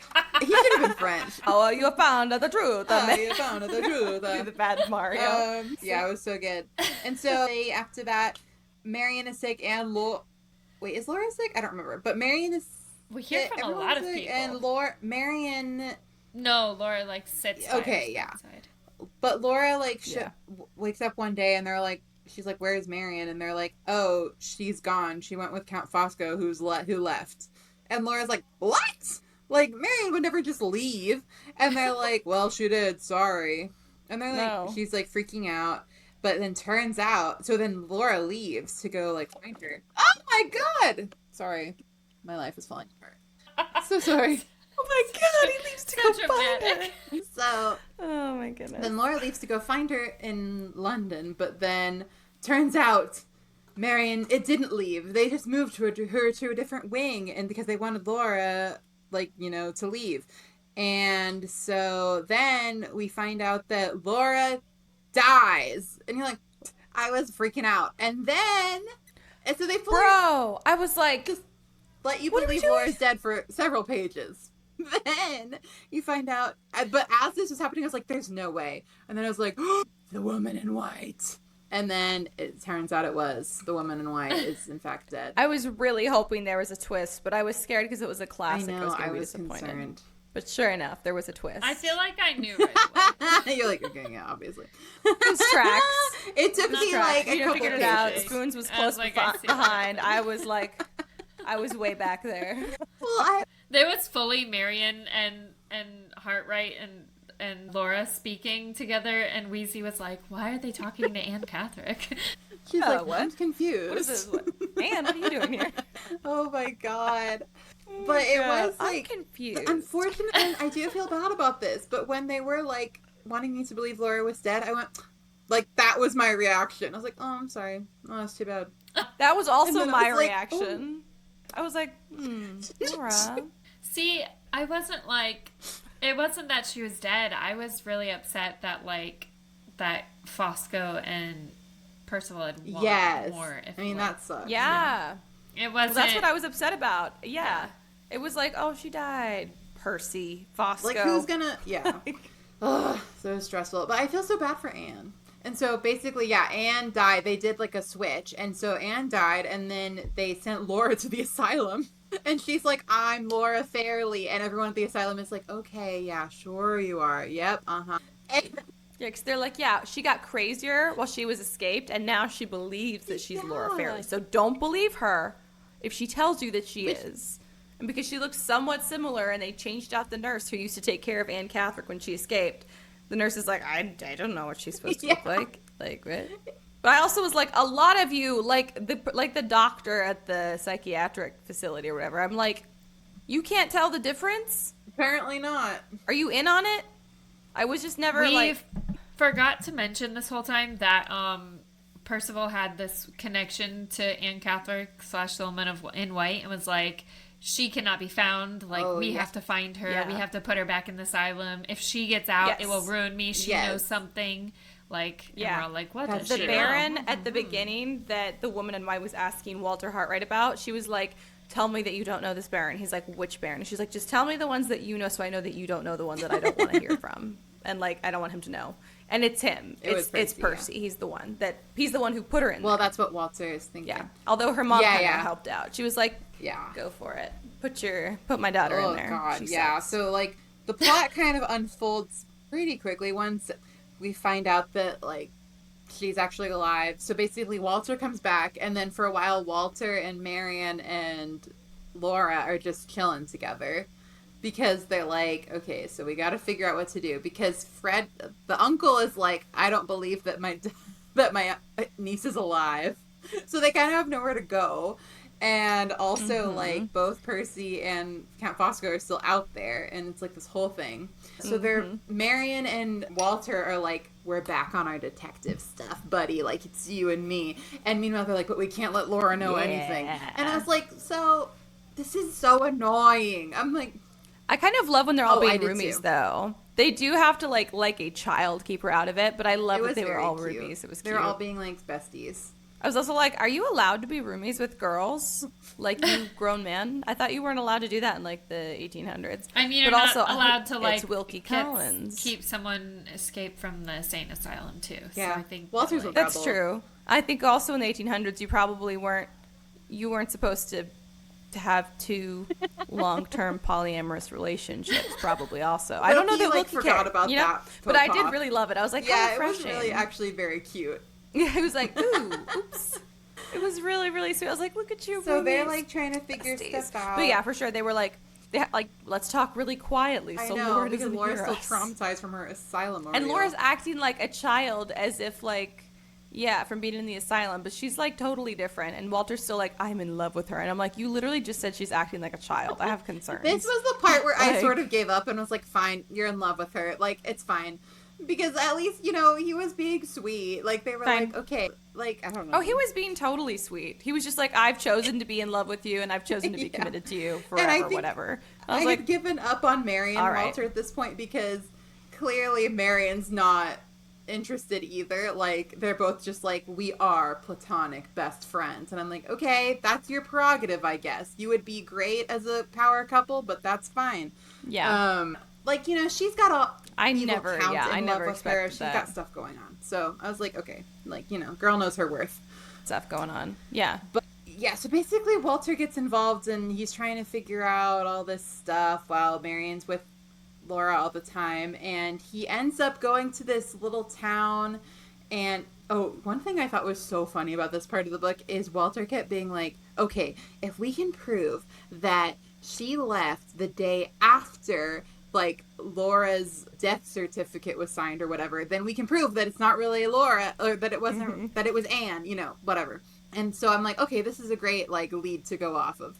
But he's like, but if we can't prove it, I guess I'm just going to have to beat his ass. Like that was kind of his whole thing. I just was like, please, I kind of just want to beat his ass. It was. I was kind of loving it. I also was like, I kind of just want you to beat his ass. I really hope you just get to go beat his ass. Like, that's really what I wanted. It was so funny to me the way he was like, I mean, I'm going to do my best, but if not, there's always me getting to beat his ass, and don't anyone forget it. And I was like, okay, Walter, like, you go for it, dude.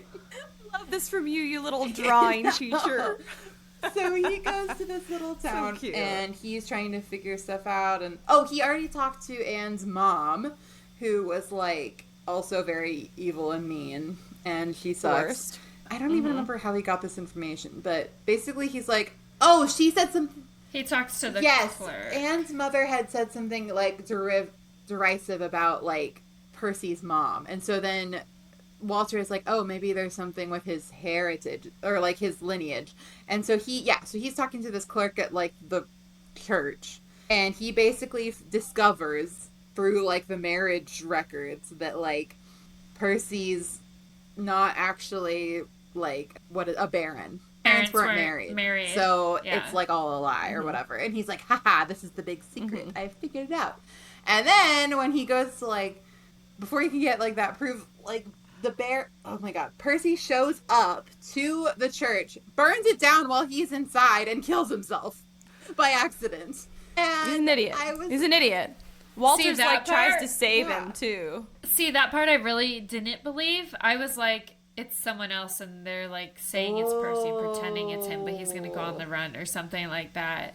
But it really was. That would be so good. But no, he really is dumb. So yeah, he really is that Walter dumb. was like, wow, it was just an accident. Like he's like, I've been running through it, and I don't know how he could have done this without it just being an accident. Like he really does run through it a few times, and he also says like, at first I tried to save him, but I really only wanted to save him so I could be the one to kill him. And he talks about how he's like, I really regret that I wasn't the one to do it.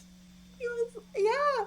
I was like, I mean, it's good to have goals. To his credit, he did try. Like, he got all the townspeople to be like, okay, let's try. But he was, like, already dead. And so, yeah, Percy's dead. And you know what? Good riddance. Never liked that guy. That guy sucked. Yeah. So now he knows the big secret and blah, blah, blah. Then all that's left is, like... He's like, hey, I can get married. So they get married. Bum, bum, bum. The fairly... Yeah, because now Percy's dead, so Laura's not married. So it all worked out. He's like, all that's left is revenge on Fosco. And then Fosco shows up to the house where Marion and Laura is, and Marion's like, he's so scary, and he said, like, if you ever come after me, like, horrible things will happen. What do you think? And Walter's like, I think I'm probably still going to go after him. He's like, I think I'm probably going to maybe kill him. He's like, there's still one ass left I can beat. Maybe. You know, like, I got to get out there, Marion. I'm sorry. You understand. It really is. Well, his goals are twofold. He was like, listen, I want to marry. He talks to Marion about it. And they have like a very sweet moment where she's like, my brother. And you're like, yeah, that's pretty cute. But he's basically like, I want to marry your sister. And of course, there's all the reasons of I'm very in love with her. But also, I just feel like it's going to make it easier for me to like litigate on her behalf if I'm actually her husband to say, hey, she's not dead, she's still alive. So he's got this too. He's like, these are my goals. I'm going to beat Fosco's ass, and I'm going to get the like official recognition that Laura is alive. And all that in a Laura day's is work, not dead. baby. That's it. He's like, I have two things. This is all I care about. And so I really love this direction for him. This is better for him than just the whole drawing thing. I feel like he needed some goals. You hate it really so do. much. I do kind of hate it. Drawing. I do kind of hate it. And it's not that I hate that he draws. I love that he draws. I hate that I'm like, do you have any other like Clearly skills? Detectiving. It feels like a lot. It feels impractical. Detectiving. He's great at that. He should do that as a career. I think. And painting should be like, or drawing should be like for fun. He and Marion should open their own firm. He's like, literally, he's like, I'm poor. I'm living with my mom because I have no money. Because I have no work. And I'm like, well, buddy, maybe you need to expand your skill set. He's like, my other skills include helping random women I know nothing about in the middle of the night. Beating asses. I'm sorry. Pining for engaged women. Engaged women. I love engaged asses. women. That was surprising. Every time he was like, I can't wait to kick their ass. I was like, God, maybe you're kind of hot. Maybe you are kind I of just hot. had to believe I Walter didn't had to be hot. I'm like, he had to be hot for Laura to be like so into him so fast. See, I don't know. Yeah, it's true. No, I don't have a problem with the drawing instructor. I don't think he's ugly, but I think he's just you think like he's normal.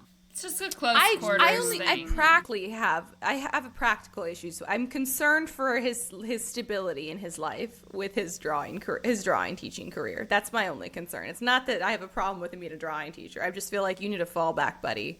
I'm worried for you.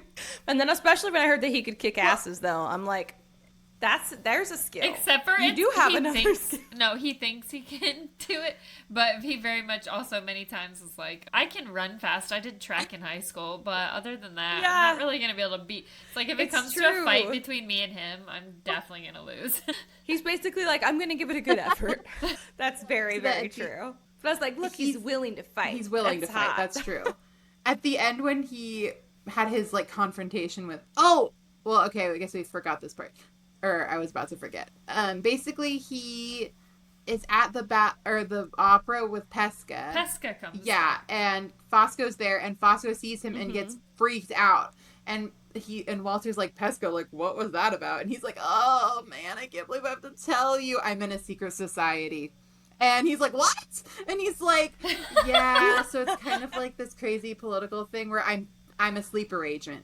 And he's like, what are you talking about? And he's like, I'm a sleeper agent for this Italian secret society. Like, what can you do? You know, like, I could go at any time. He's like, I was young. It was exciting. Yeah, he's exactly like, I was young and dumb and broke. Like, he says something like the trappings of his youth. He's like, the mistakes of my youth, they haunt me. Walter's like, that's insane. And he's like, yeah, but it means that I could kill that guy at any time. Like, it really is just a thing where, like, we could kill him. Yeah, it's like, but can you please not tell me what he's done? Because I really don't want to have to kill him. But, you know, But he literally is like, please if you don't tell me I have to. Don't activate me. I'm really happy being a sleeper. Whatever you do not say the word lizard legs. Don't, Walter, please. Although I would do anything for you because you saved my life at the beach that one time. And so then, he's like, oh, great, we have some leverage over Fosco. He goes with, like, his list of demands, basically, and, like, has this confrontation with Fosco. Well, he's got Pesca on, like, I was really proud of him. Yeah. He did very good. I was impressed by this. He set it up so that he had, like, his plan was a good one. It felt too easy to me. Did felt it? too easy. Yeah, he was like, I thought it was smart. Well, he set it up so basically if he didn't show up at a certain time. No, but like Fosco he was set it up well. He set it up well, and then he left the letter with Pesca that was sealed and everything. It was like, if I don't come back by now, open this letter, and it said all the stuff about Fosco, so that Pesca would have to go kill him. Yeah. But then he gets and he's talking to Fosco, and he's like, listen, this is what I want. I want you to admit all the things you've done. I want Laura to not be dead. And like this, he's like, I don't even care about the money. I know you spent it already. And Fosco's like, sure, okay, that's reasonable, but here's my demands. I want to be able to leave. I want to get that letter from the guy you gave it to, and whatever. I was like, part. Well, that's what I was like, because as soon as he's like, okay, here's the address of the guy, give him this letter that says, give you the letter. Like, what stopped him at that point from doing anything? Once Fosco had the letter, what stopped him from being like, haha, JK, I'm going to kill you now? Like, nothing. I had the same thought. Nothing I don't know. Other than him being I had the same thought. I didn't like it. At that point, I was like, we're so close to the end of this book. Like, I think, I don't know. It did. It was cool. But it worked out, though. I mean, I don't know. For some reason. So. Yeah, so Fosco got out of town, and Walter was able to prove that Laura was, in fact, alive after all. And everyone lives happily ever after. They have multiple children. They basically, Uncle Fairly dies, and him and Laura's son is the next to inherit that Fairly home. Yeah, he's the next Lord Fairly, so. And this random other sleeper agent that was at the theater ends up killing Fosco. Yeah, that's right. So he's just this totally. I was like, what is the coincidence? How many sleeper agents are there?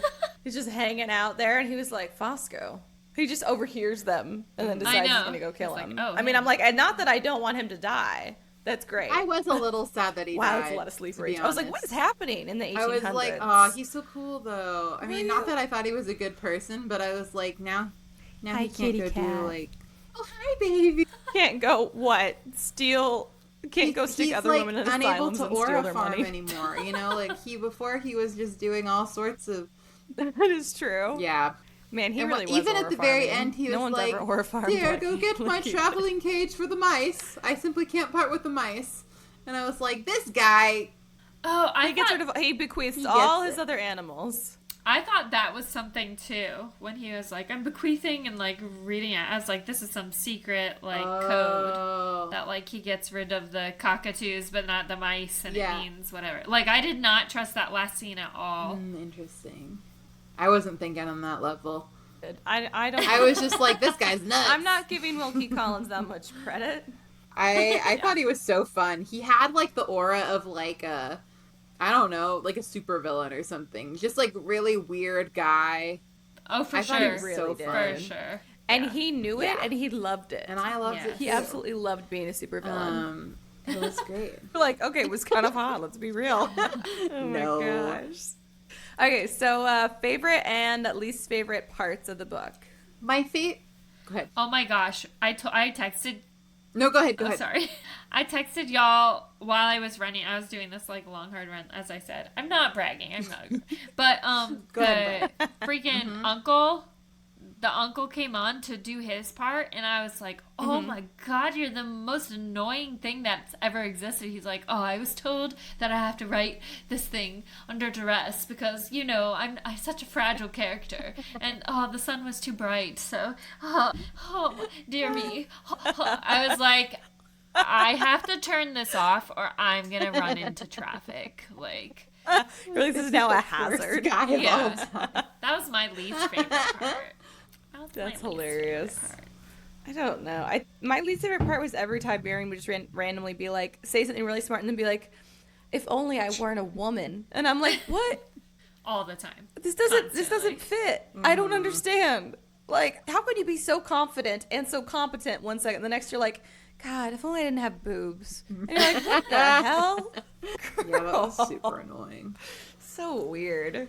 I don't know what my least favorite part is. Favorite part, I did like when Percy died. Yeah, that was exciting. I think my favorite part was just the three of them being really roomies exciting. at the end, and I thought that was so cute. I was really vibing. Really cute. I loved all the detective stuff. Every time they got like a new clue, I was like, ooh, it's a mystery. It's a mystery. It's a mystery. Ooh la la. That was pretty nuts. Yeah. Yeah, I don't know. I'm going to read these quotes Do now. Hell yeah.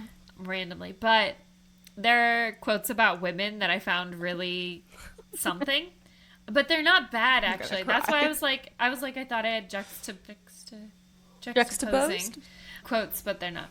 So anyways, then with that courage that women lose so often in a small emergency and seldom in a great, I was like, I did. I thought so that was true. interesting too. I was like, I think that is true. I was like, if all of the weird shit you've said, I was like, I can kind of see that one.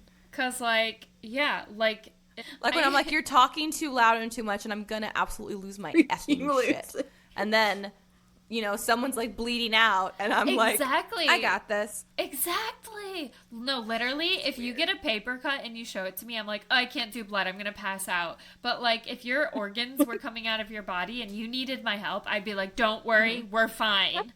Like, yeah, you'd be like, I got this. Yeah. I did relate to that one too. That was a good one. And then, no sensible man ever engages unprepared in a fencing match of words with the woman. Oh, and things like Wilkie. That make me go, well, maybe Wilkie's not fun. Sexist. Exactly. Yeah. That's a good one. Yeah, that's I don't know. Yeah, I just heard them and I was like, these are pretty fantastic and true. But then again, like, he literally introduces Marion, her coming into the room being like, oh, I'm so sorry, I'm a woman. We're horrible and we fight with each other. We're so catty and I wish I wasn't. Oh my gosh, boobs. Yeah. Like, I know. And then she's like, my body's beautiful, but my face, it is ugly. And then she says something like, I have the face of a gypsy or something. And I'm like, Wilkie, God. Stop, Wilkie, Stop it. Stop it, Wilkie. Like, we can't, please. Bat Wilkie. Oh my God. Yeah. He's like, I already did, and I stand by it, and I'm going to keep doing it. It's like, I love to do it, actually. She's like, but at the end she was crying and she's like, I love it. So. Because, you know, rightfully so, like so many things had happened. I'm like, I'd be sobbing this whole time. But she's like, oh, don't worry about me, Walter. It's just my woman's weakness. It's not my weakness. It's because I'm a woman. And I was like, oh my God. Like, Walter's probably cried 12 times yesterday, okay? Like, it's not his team. Yeah, for real. Oh, yeah, he's a crier. Oh, I was going to say, so Walter he's definitely a crier. Oh, what that? And there's nothing wrong with it, but he totally is a crier. Oh, yeah. Favorite, least favorite characters? Marion, favorite. Least favorite, question mark? Yeah, I think hated Percy. He sucked. But also that one maid who was like, isn't it so funny that this dog got shot? I'm like, I hated her. I was like, girl, no. She was just like, so dumb. I hated her. No, it's not funny. Honorable mention for Clerk at the who wouldn't stop talking. I thought he was so funny. He was just like, going on and on and on.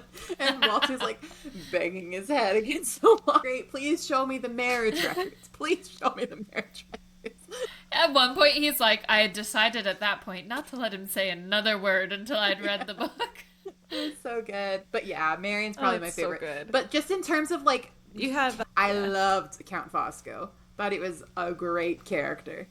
I agree. Oh, I mean, most iconic and most memorable character, Fosco. Yeah, hands down. I'll remember him for the rest of my life. Love it or hate it. I will always remember him.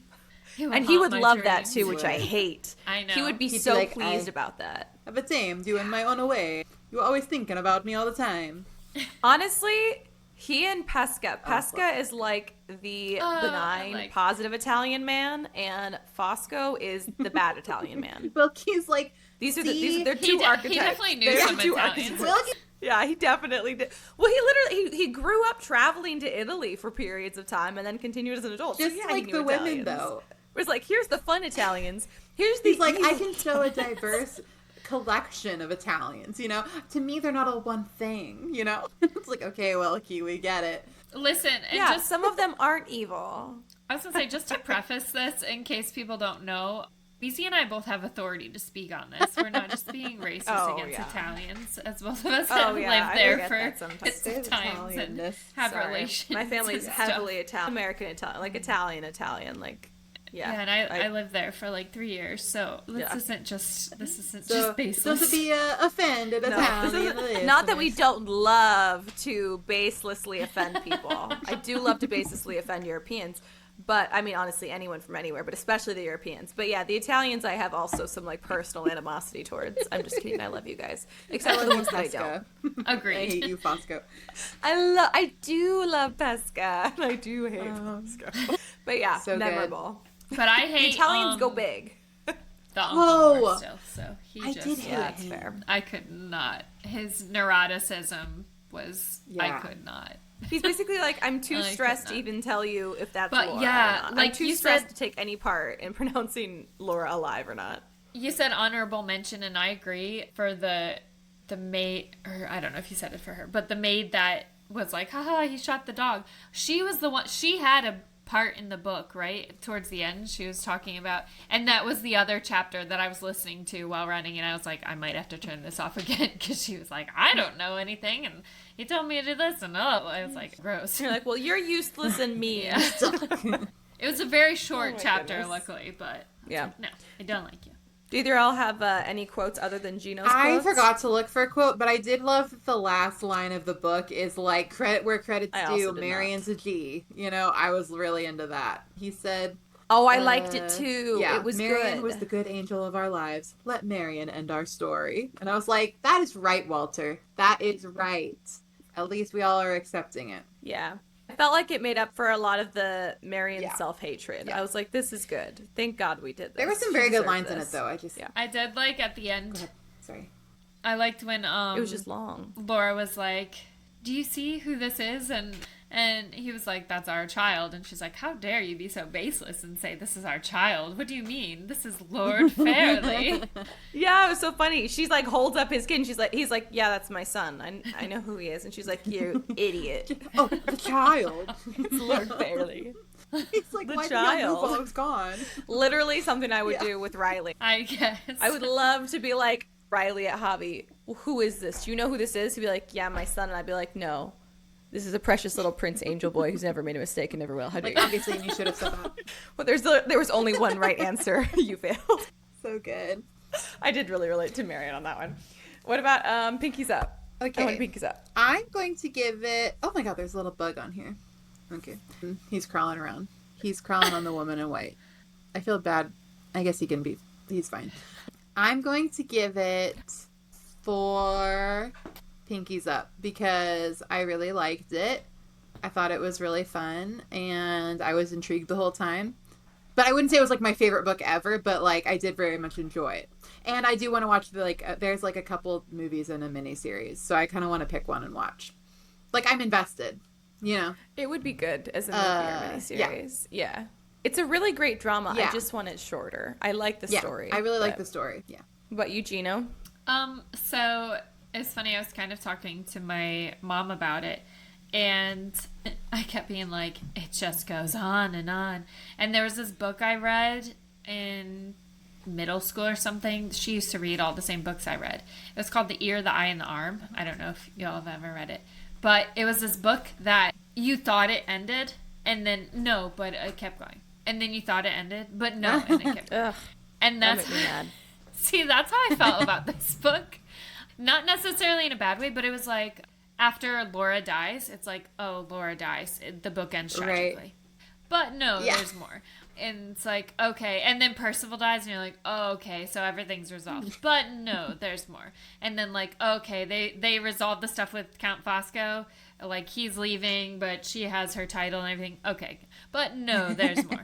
That's how I felt about this totally. book. But at the same time, it did keep my interest the whole time. And like you said, like right from the start, even though it was a 26-hour book, I never, aside from the time I was really annoyed with the uncle, I never felt like I was bored the entire time. Yeah. So I'm going to give it the exact same score as Spoons and say a 4 Pinkies Up. Wow. Yeah. I'm going to give it 3.65 Pinkies Up. Because I'll be real, I'm never going to read it again. I loved the whole detective thing because I love the detective story. I almost knocked over my microphone. Everything's fine. I loved the detective thing. I love like an early detective story. I love a mystery. There were so many elements that I liked, but altogether entirely too long. I'm trying to think of anything. And the whole like Marion hating herself for being a woman was a real downer. And it was also just felt inconsistent. I was like, either hate women or don't, Wilkie. Like I just pick a side. It's just throwing me off. I keep getting distracted from the story because I have to sit back here and have opinions. Which is very I'm not of supposed you. to have opinions. Exactly. I think it is tough. Oh, you make me think with these because I'm pretty sure this was released like weekly, like it was a series. So that's probably why it reads so. That makes sense. And if I was reading it long. in a serial form, watch. I would have been rabid about it. If it was in serial I'm sure like Yes. But yeah, as a novel, 60s girlies were like, No, I felt like it could have ended 5 times. It's probably just... I would love to see an adaptation of this, or I would love to like a retelling, like it's like a somewhat like more modern one. There's so many elements I love. Someone has escaped an asylum after being put there wrongfully. There's political intrigue, sort of. There's like so much relational intrigue. Like there's crazy things going. Like there's so many great elements. I just want them in like a third of the length. I'll tell you how really did. So I liked it, but I want to watch the miniseries. Yeah. Yes. If it's good, I'll watch it. Okay, great. Well, thanks for reading it, you guys. I finally can check it off my list. So that was exciting. No, I'm actually happy. Even though it was 26 hours long, I was like, oh, of the classics that could have classicked, like I said, I enjoyed it the whole way through. The characters were great. I agree. So it was really fun. Yeah. There were only a few times that I didn't want to be reading it. There were only a few times I was like... It's an improvement from Dickens. I do wonder if It's pretty good for me. I do wonder if I'd read it, if I'd felt differently than listening to the audiobook. Because the audiobook I thought so, really too. Well I only read some of it from the book, but I felt the same reading it, like, physically. I was like, ooh, this is a page-turner. So I think it was just his prose was really good. But I did really like my audiobook reader. He was good. Yeah, I listened to the audiobook. Yeah. Mm-hmm. My audiobook reader was good too, but I might have liked it more if I was just like reading off the page. But I still would have said I wanted to be a third this length. Oh, I did like super quick since we're forever, but I got it from the library, like the online Libby or whatever, and then it expired because it's 26 hours long before I finished it, and I was like, oh, it's fine, I'll just renew it. Like, this book was written in 1860 whatever, no one else is going to be in line for it, and there were 4 people. It was like, you can't renew it. 4 people are waiting for this book, and I was like, what the heck? Like, who are you people? Crazy. Welcome to my world. Do you guys want to hang out? That's anytime I try to rent anything on Libby. I know. It's like, wait, do I have a podcast for you? Can I get their contact information, please? I think we're going to have something to talk about really soon. Then later on, I was like, Mom, was that you? Aw. Hey, Mom. Cute. That was fun. But yeah. Right, solid. Well, anything else you guys want to say about this book? Do we have a quick lessons learned or no? I forgot about lessons learned. Oh, yeah, lessons learned. Stop putting women in asylums because like, how hard is that? You know? I think that's got to be number one. And she was like, I don't know. Maybe sometimes, though. She's like, but you just don't understand the circumstance. Counterpoint, what I learned from this book is that you can't do anything if you're a woman, so. Yeah, I mean, valid. Marianne would definitely agree with you. She'd be like, the boobs get in the way. All the circulation goes to the boobs, not the brain. It's just, I can't help it. Oh my goodness. I wish I was a man. I'd be smarter. Never. She literally says at least 3 or 4 times in the book, like, if I were a man, I would have smacked him. I'm like, Marianne, just smack him. I would love to see you smack him. Well, you should have. I know. Just, we all wanna. She and Walter are both bruisers, honestly. They're like, let me at him. Like, they really are. So cute. But no, they're like, like Timon and Pumbaa, where he's like, let me at him. No, hold this. Okay, let me at him. That's exactly right. God. Don't go out in the rain. I learned that apparently being a drawing teacher is a job. You can. Oh yeah, don't go out in the rain or you might catch tuberculosis. That's just the risk you take. Is it tuberculosis? It's something like that. Yeah, something. Yeah. Yeah, and think twice before conspiring with shady individuals who want to sneak into the rectory and change marriage. I was going to say Italians. Yeah. Yeah. Think twice between. Don't. Or just save their lives. With Italians. And don't connive saving their lives. Just don't do it. Think twice. Good lessons. Quick reminder as we say goodbye is that stay tuned for our readathon. Check our socials and our website. And if you want to go to the retreat, we still have a couple spots left. It's in Pennsylvania. You guys can go to Pennsylvania, October 16th through 19th. Y'all can go to storysirenstudio.com/retreats and you can check it out. You can look at testimonials and pictures from our last retreat. That was totally awesome. You can learn more there, apply there, or you can message us on social media at That Pretentious Book Club. We talk to y'all constantly. Like, we do try to message back always. So reach out. You can also email us at contact@storysirenstudio.com. If you want information for how you can support my bookshop, you are welcome to contact us as well, or go check out the website, the Story Emporium, and bookshop.com. thank you guys so much for listening through this very long episode about a very long book. Thank you guys. We love you, teacups. Bye. No, and until next week, no. Our little teacups. Keep your teacups full. High. Oh, your book club pretentious. Excellent.